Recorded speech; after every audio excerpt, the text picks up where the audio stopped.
Ces personnes ne le savent sans doute pas, mais elles coûtent chacune 40 centimes au bar qui les accueille.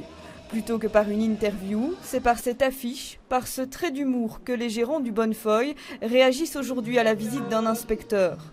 Le Bonnefoy dit n'avoir jamais entendu parler de cette taxe qui touche tout danseur ou participant à la danse.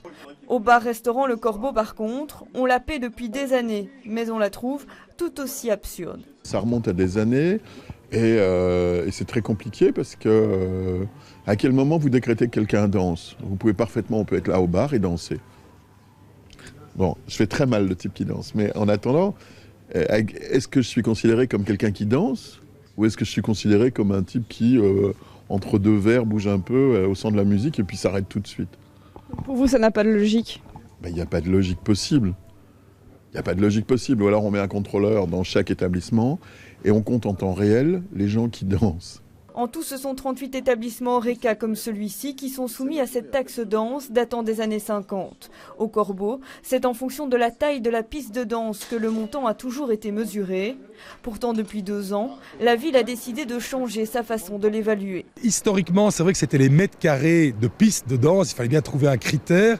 Et aujourd'hui, c'était un peu compliqué parce que certains avaient un grand espace mais peu de danseurs. C'est de se mettre d'accord avec les établissements sur voilà, quel est votre taux de fréquentation. Puis on envoie un inspecteur voir un peu si ça correspond.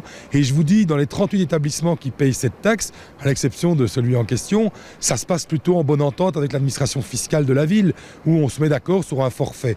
Pour quand même rassurer les gens, on parle d'un forfait de 160 € par mois, donc on ne parle pas de tarifs exorbitants. Vous imaginez bien que d'une soirée à l'autre, le nombre de personnes varie. À partir de quel moment allez-vous déterminer? Est-ce que c'est quand c'est bourré de monde ou est-ce que c'est quand c'est très calme que vous allez calculer la taxe à 40 centimes par personne? À quelle heure? À quelle heure? À 22 h, vous pouvez venir, c'est calme. Malgré ces interrogations, la ville espère bien faire respecter la loi et en appelle aujourd'hui à la bonne foi du Bonnefoy.